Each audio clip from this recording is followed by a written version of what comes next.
everyone, thank you for watching and welcome back to my channel.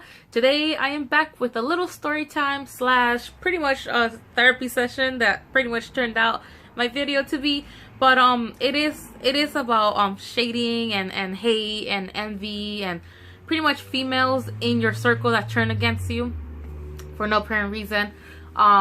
It's just more sad when it's like your own blood, but whatever. I'm not gonna get into that.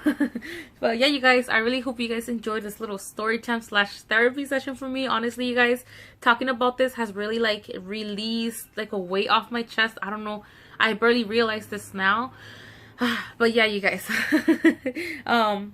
please keep watching. Please don't forget to subscribe. It will really mean a lot.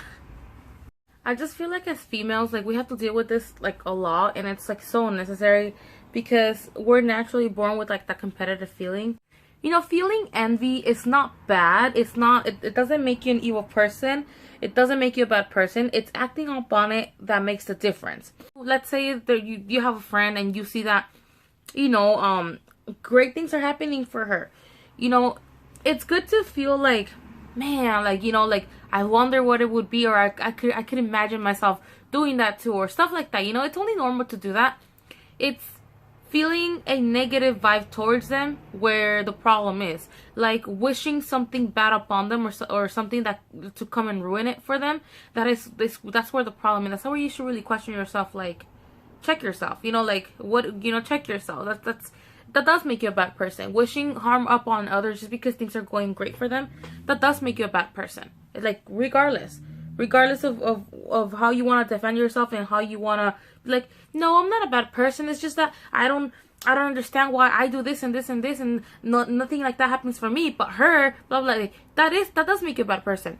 That does make you a bad person, because you have to accept and realize that we all have our perfect timings. We all have our journeys, and we are to go through them the way we are to go through them, because that's how we're meant to go through them, period. Like, there's nothing we can do about it. We all have a mission here. We all have something that we want to do here in life, and we're all going to take different journeys. We have, what, 19-year-olds, 18-year-olds, 17-year-olds who, let's say, started their YouTube channel, like, I don't know, 2 months ago, and they're already like at 4,000 followers or almost 1 million. When we have older YouTubers who have been in the game for like, I don't know, 7+ years, maybe 10, and they don't even have as much success as these kids do. And like, it's not even that they come in with that intention of like to be better than any other YouTuber ever existed. It's just that they come in with new ideas. They come in with other ideas this other older YouTuber did. I'm talking about older, like age-wise. I'm talking about somebody who's been in the game for years, for like 10+ years.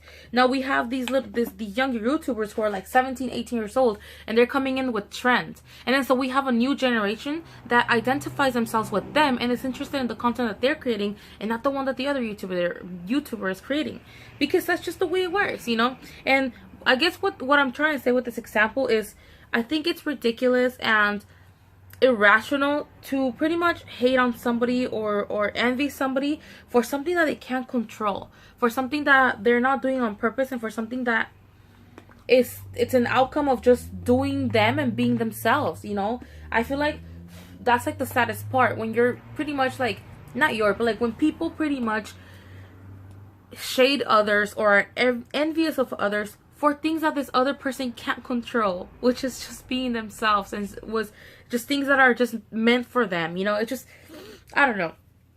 Well, in my case, I don't know exactly what it's, until this day I still like, I still question it, and I still ask myself like, exactly what about me might have made them feel some type of way where they felt like they envied me.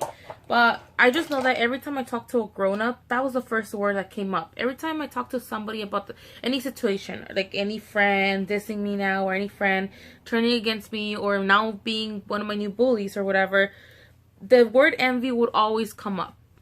It would always come up. And so the first thing I would wonder is, what is it about me that they had to envy? Because honestly, you guys, and this is not just general people, like people that I met. It came from family too. Like, that's the saddest part. And it came from family too.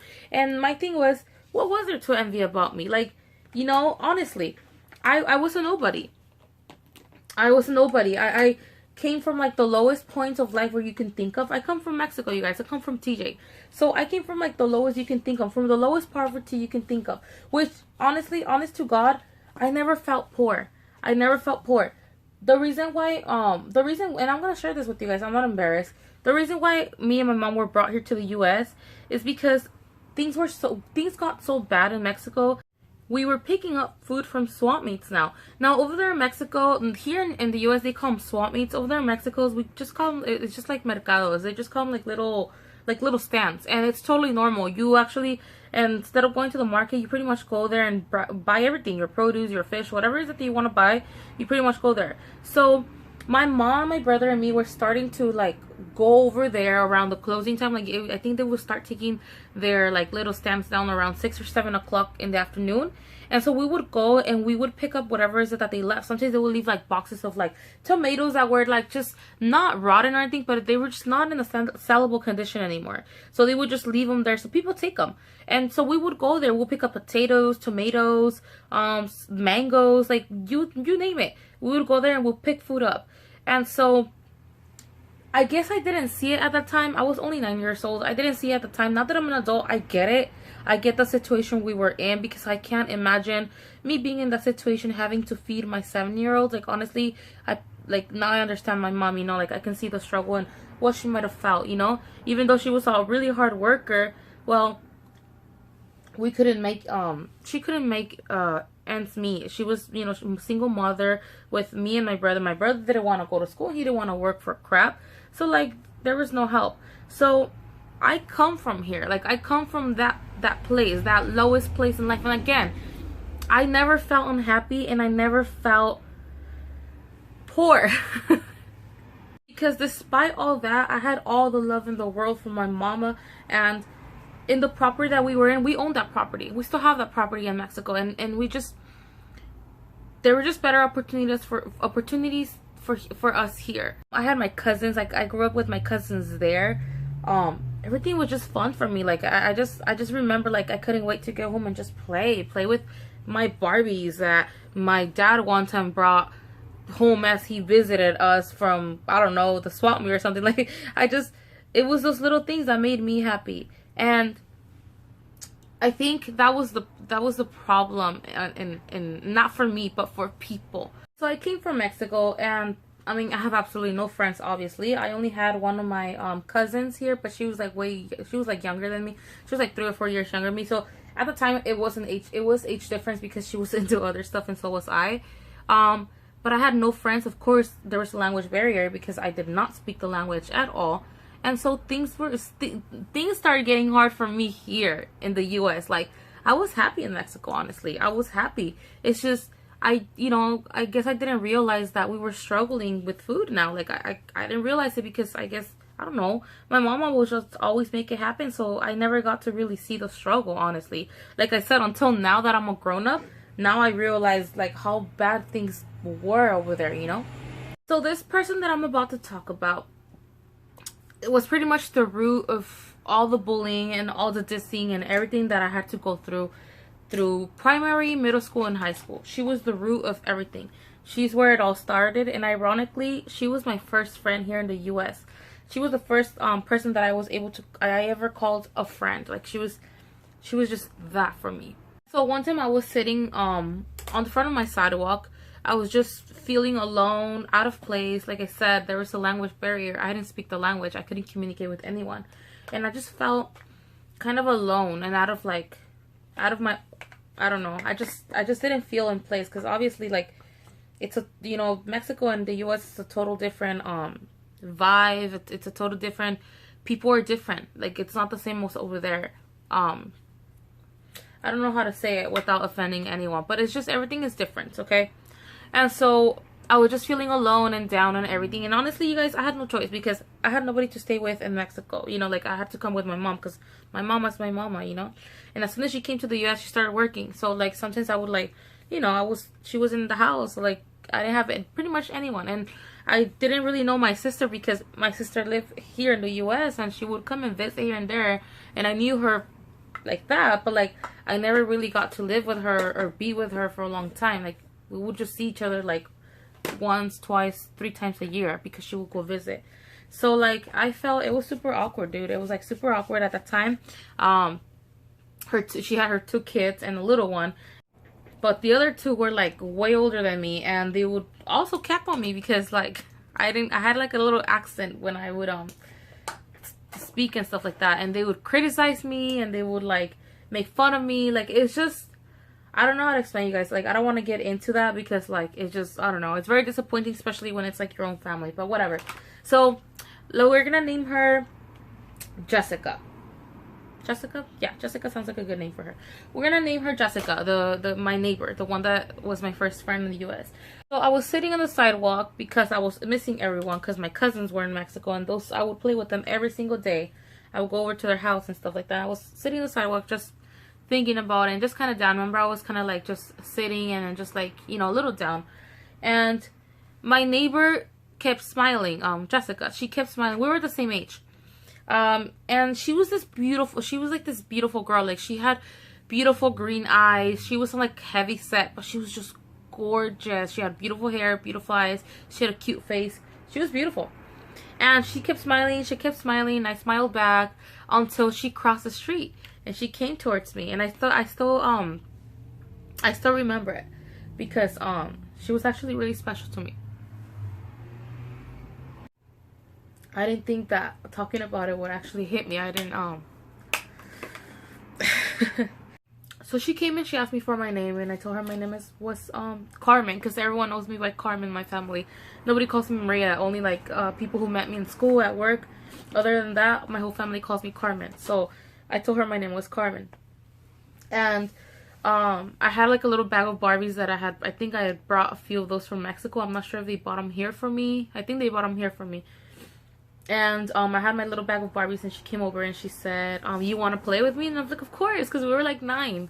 We were 9 years old. So I'm like, of course. And she was, you want to come to my house? Because like she lived with her grandma. She lived with her parents. Her grandma knew my sister. And so then my mom got familiar with her grandma because later on she was going to babysit me. So I think they were already talking. So I asked for permission to my mom if I could come over. She said, yeah. She goes, of course, no problem. And my sister knew her from like years. So like, yeah, they let me go over, you know. And I took my little, before we left though, I remember this other neighbor like 5 or 4 houses away from us came. Her name was, I know her name was Sonia for sure. Yeah, her name was Sonia. And she seemed pretty nice. And I remember they were talking in English. And I think like I know she asked her like what I had in the bag, and like my friend, Jessica said I had Barbies or whatever, and I don't know what she told her, and she just left. Little did I know that girl actually bullied her too. Like Jessica would try to go play with her, and she would pretty much like accept her and then make her feel bad. And that same exact thing that she did to her, she would do to me. And so I remember that the first time I went to her house, like, she introduced me to her grandma, and the first thing her grandma commented was that I was so cute and that she should learn like me, that because I was like I was thinner, and like I've always been on the heavier side. Like I've never been a skinny person. Like I've always been more like I've always been like more on the heavier side. Like just like right now, like before my depression and everything I went through, that I gained 120 pounds by being a compulsive eater. Before all of that, like I was never thin, but I was just thick. Like I was the definition of thick. I've always been on the thicker side. And before I actually gained the weight that I have now, like, which I'm working on, by the way, I'm losing it little by little. But I remember her grandma making that comment, how like she should learn like me, and that she should be more like me, and so I see how like cute I am, just like skinny and this and this and this. And like I still remember her little face, like the little face, like she just kind of looked at me and kind of like just a little down, you know. And I was super uncomfortable. I didn't feel good about somebody calling someone fat in front of me. Like that never feels good. If you have sensitivity for others, that's just not a nice word that somebody can say to someone else in front of you. It's just not tolerable. But then we were playing in her backyard or whatever. We became really good friends, and we ended up going to the same school. Well, I was going to, she ended up later on going to the same school as me, because like I said, she lived most of the time with her grandma, but like she would go to school somewhere else, and then eventually she like moved into the primary that I was going to. Things were going great. It's just that I don't know what really went wrong. just little by little, like, she would start to be like more on the meaner side. Like, first she would start acting annoyed, and then she would be more on the meaner side. But like, she was the one who would have called me in to like play and stuff like that, so I just didn't understand. By the time that she started to treat me like that is when her grandma started babysitting me. And albeit, you guys, like, I was in such a happy place with her. I felt like with her grandma, like, I felt like it was more like home for me rather than my own house. Like, her grandma was just so nice, and she babysitted kids, so she pretty much, it's not that she loved me or anything, and she pretty much I want to say she was like pro at that, you know, like she knew how to take care of kids. And I felt like, you know, it was more home like in her house than like in my own house. Like, I went through a lot at home with one of my family members, with two of them actually, that like being in her house was like a relief to me. We were doing so many things together, you guys. Like, I started seeing her as a sister that I pretty much never had, because I grew up as a only child, kind of, because my other 3 brothers and 3 sisters, they're like way older than me. So I pretty much grew up as the only child. My brother was like older than me, but he didn't live with us for like until he was 16, because he was with my sister, because he was ditching school and mom was working. So like my sister vowed to like take care of him. So like until later he came. So I pretty much grew up as an only kid. As I was babysitted, like, I would be with other kids, but it was like they were like younger than me. So like I just never had like that sister, you know, like that person that I can do the same things that I like with, or just hang out with somebody who was pretty much in the same stuff that I was into. And so it was nice. Like, they would take us for food. We would watch like programs together. I would sleep over sometimes. We would, like I said, we would go to barbecues. She would invite me to barbecues when she made them. We would play like water balloons, fight. We would like talk about girl stuff. And then she had a cousin. We'll name her cousin Linda. Okay, she had a cousin named Linda, and they were like, their relationship as cousins were pretty much like any other relationship. Like, they first loved each other, and then they hated each other. Like, it was mostly Linda who would always give her a hard time. But yeah, her cousin was she was like more on the quiet side, but she was like a total cool person. Like, she was really cool.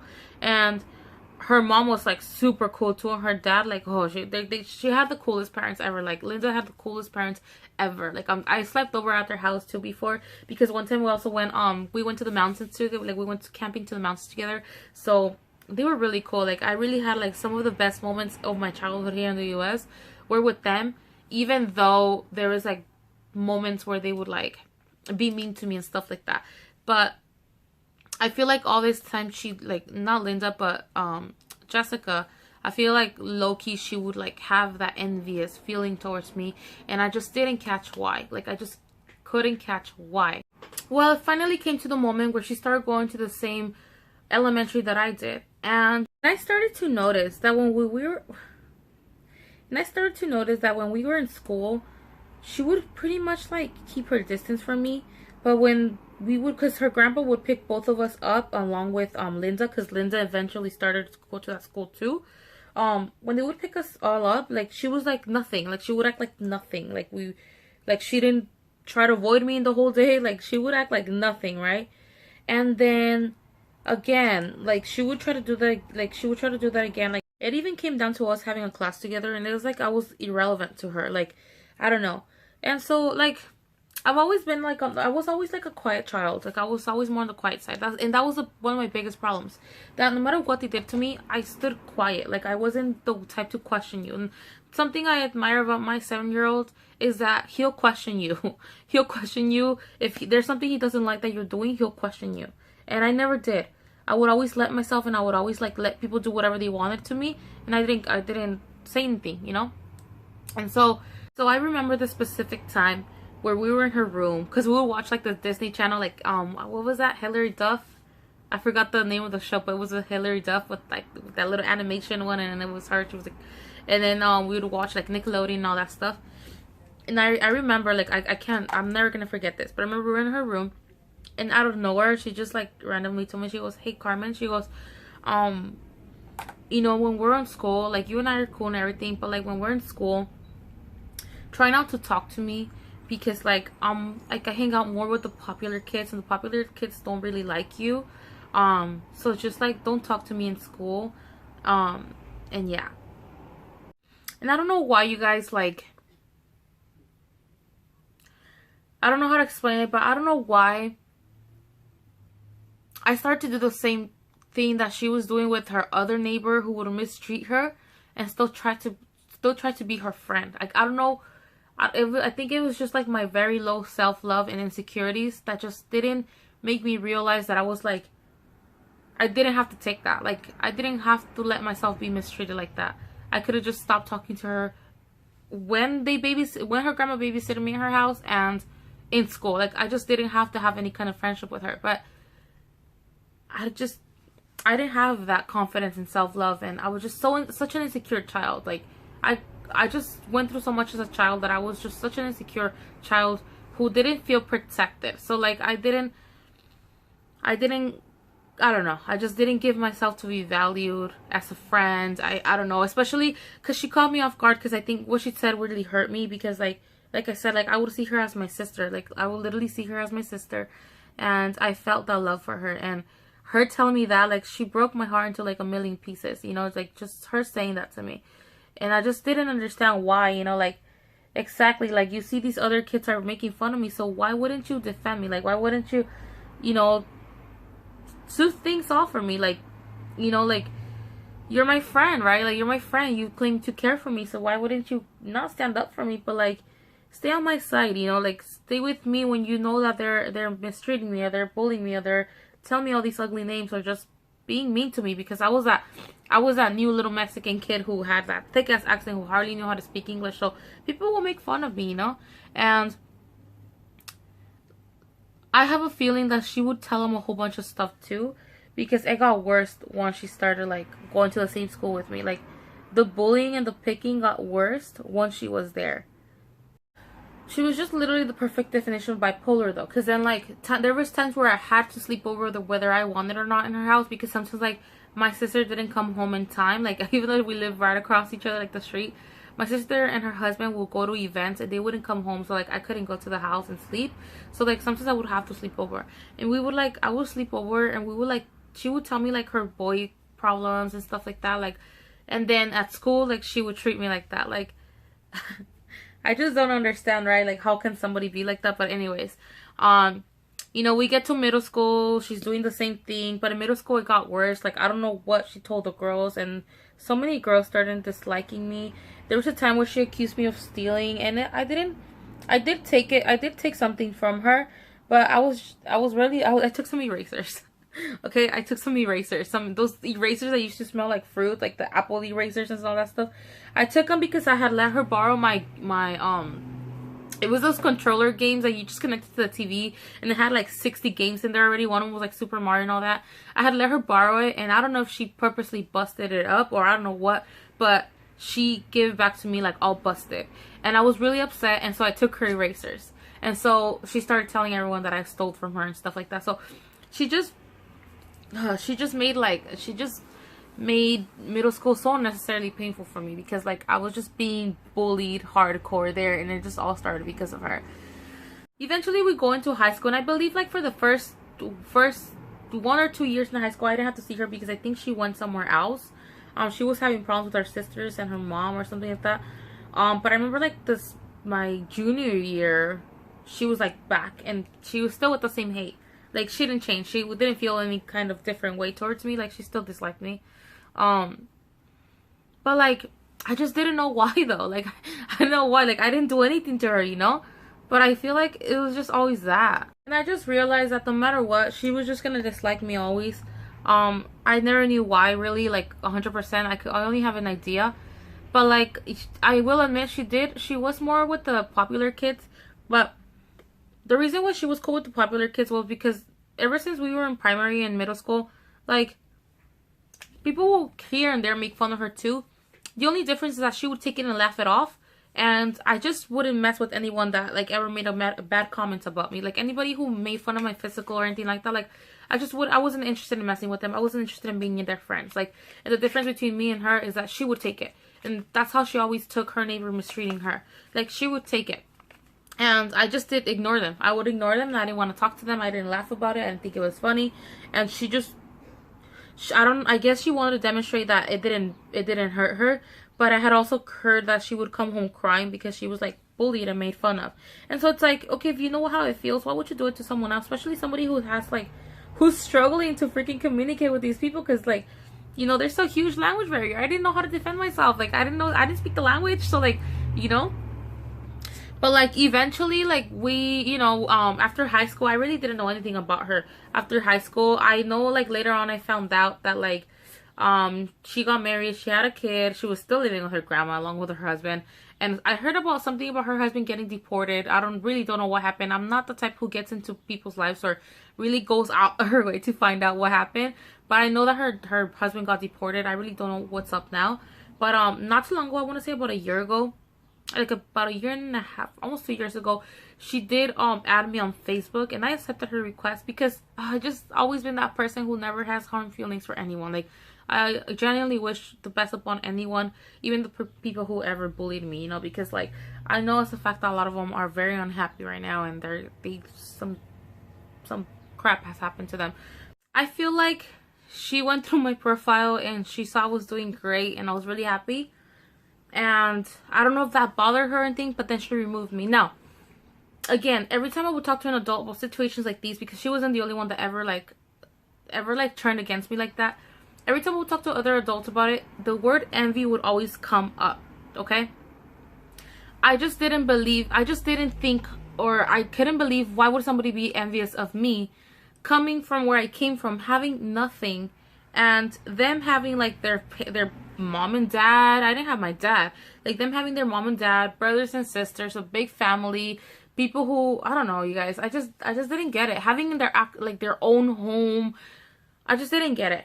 And so I guess me being happy, like me just being happy overall, is what made people envy me. What made these females who ever turned against me envy me. There was a couple of them, you guys. There was a couple of girls who claimed to be my friends and then later turned against me. They later joined those bullies. Like, I just didn't get why. Like, I didn't understand, you know, like, and I feel like she went through my profile and she saw I was doing great and I was really happy. And I don't know if that bothered her or anything, but then she removed me. Now, again, every time I would talk to an adult about situations like these, because she wasn't the only one that ever turned against me like that.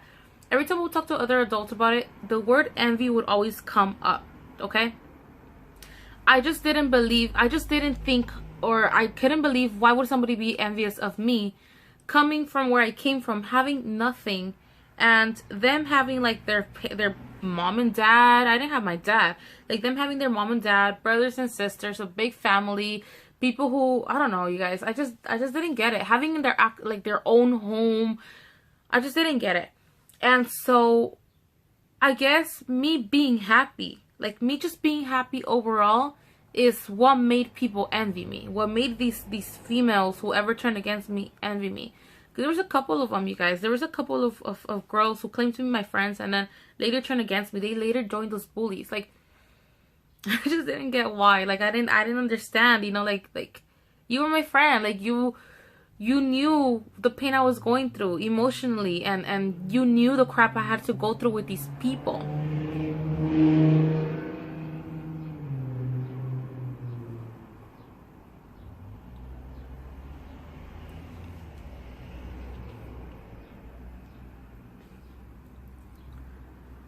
Like, I just never understood. Like, I just didn't understand, you know, like, you were my friend. Like, you know, like you knew the pain I had to go through, like I was going through because of these people. You knew how harmed I was, like how hurt I was, because these people were calling me all kinds of names and doing things to me.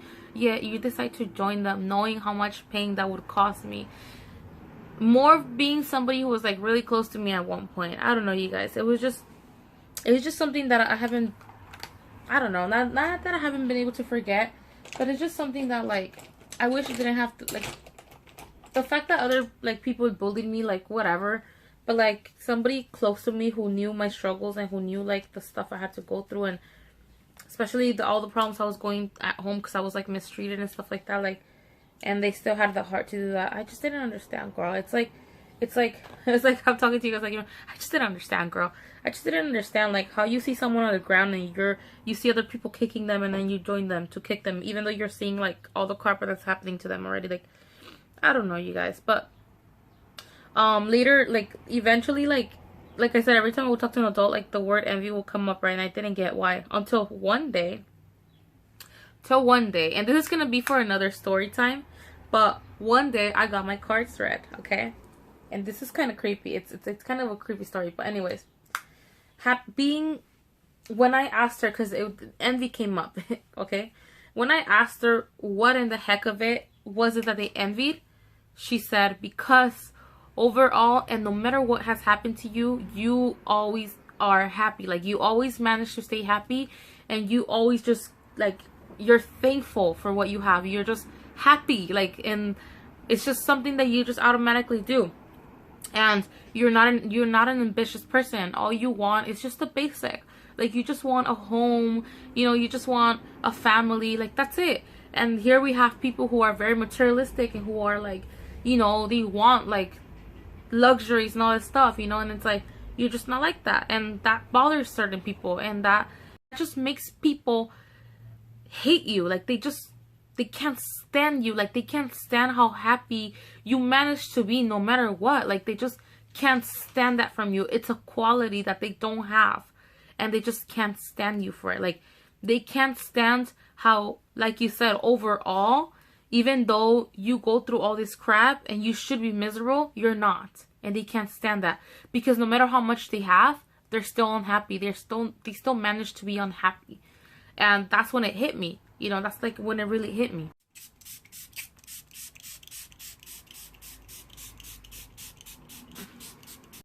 I guess I really couldn't help and think, my God, like, I shared so many things with these people, and most of these things were pretty much my most miserable times, and yet they found it in their heart to turn against me like that and just pretty much join it's high ironic, right? But pretty much join those people that made those miserable times that I was sharing with that person. And now that I think about it, and now that like I said, that I'm a grown woman and I reflect on things, and I realize that it was envy. And again, I still don't understand it. I still don't understand what the hell they were so envious about. But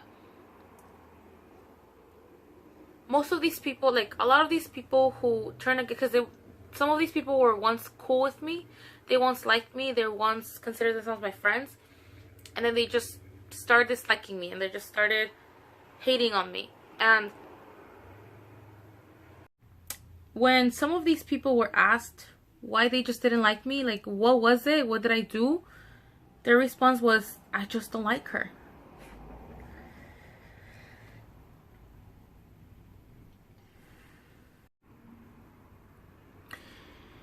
It really doesn't get to me, the fact that I was like disliked by people, because you can't be everyone's cup of tea. There's even a saying that says you can be the most ripest, delicious, juicy peach in the world, and there's still gonna be people that dislike peaches.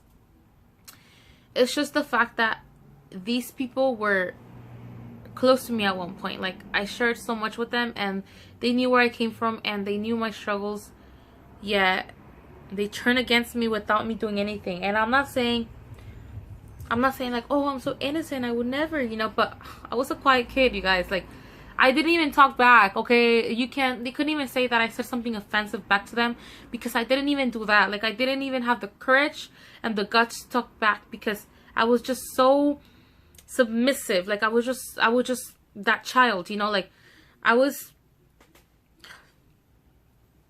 when I was younger, one of my sisters would just pretty much hit me for no reason, and she would say things to me that made me so insecure. Like, she would say things about my physical that made me an insecure kid. So she pretty much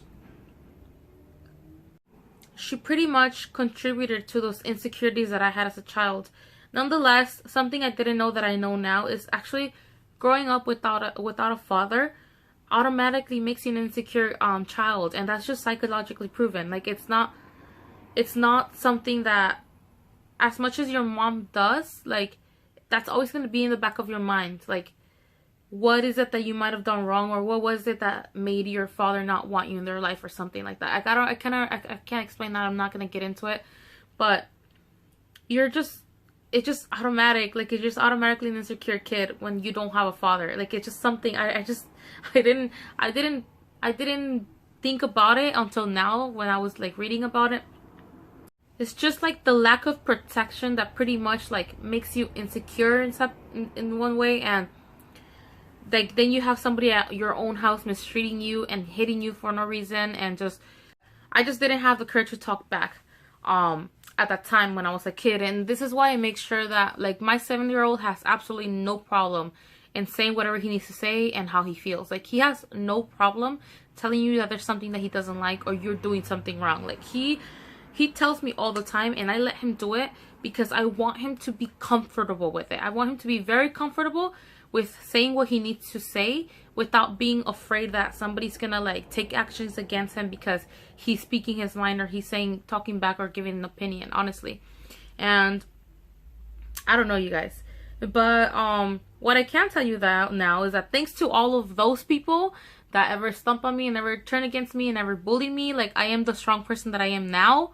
I've gotten really sweet messages from people, even at work, telling me that like they admire me and I inspire them to be like strong and stand up for themselves and speak out. And I'm just very thankful that I inspire people to stand up for themselves and be strong and be, you know, like just don't give a shit about anything that people have to say about them, because I was quiet for too long. I was that like submissive kid. Like, I was just so suppressed, like so, you know, pushed around and kicked and everything, that like I don't want to see anyone doing like letting themselves like that. I don't want any woman to let anyone beat them. I don't want any man to let anyone make them feel like, I just don't want anyone to feel like they can't say anything, or they can't express themselves, or they can't dress a certain way because of whatever people are gonna say. Like, I want people to like just feel that freedom, you know. And I do have to admit that these couple of people that like people that were close to me and never turned against me like that, I wish nothing but the best for them. But it would always like I forgave them and everything, but it will always be like a little splinter in my heart, you know. Like, it's always gonna be there. Like, it's always something that is gonna be something that it's just always gonna question, because like, I don't know, especially coming from people who had more than me in a certain way, like who were pretty much set here, and they saw that I was just pretty much rolling around, living out of pity, people's pity actually, and they still felt it like in their hearts too, that there was something in me that they could envy, which I'll never understand. But again, thanks to that, I'm the strong person that I am now, and I have no problem, absolutely no problem telling people things the way they are. I'm not an ass kisser, which I'm very thankful. I will tell you this, I felt envy before, and I'm not happy about it. But it was just for stupid things. It wasn't even like about things going better for somebody. It was something stupid like boys and stuff like that. Like, it wasn't anything like, oh, life is just going so great for him. No, it's just like stupid things about boys. And I'm not happy about it, even though it was something stupid. But what I am thankful for is that I never harmed anyone because of the way they made me, like, I felt some type of way towards them because of how things were going for them, or because I felt that they thought they were better than me or something like that. I'm just thankful that I never harmed anyone, and I'll always be thankful for that. And I'm thankful for the mom I have that raised me to be kind and understanding to others. And I'm very thankful for the strength that I got out now, like that I have now. And you know, there is one person that I'm still waiting for answers, because there's a couple of things that are not cleared up. But I feel like everything has its timing, and maybe one day when this gets cleared up, because it's a deep situation, maybe I'll be able to talk about it. But anyways, you guys, I really hope you guys enjoyed this little story time / therapy session for me, because I honestly have never really talked about this with anyone, honestly. Like, I've never expressed the way I felt towards these things until like now. So you guys are anybody who watches my video, you're pretty much gonna be the same, like the first group of people that pretty much gets to know about this. It's just crazy. But yeah, you guys, I really hope you guys enjoyed my little story time. I'll be back with some more. Let me see if I can find a creepy one within me. I think there was one, but like I was thinking about it, I think 2 days ago, but I'll look into it. But you guys, I hope you guys have a great rest of the day or night, whatever time you're watching this, and I'll see you guys next time. Bye guys.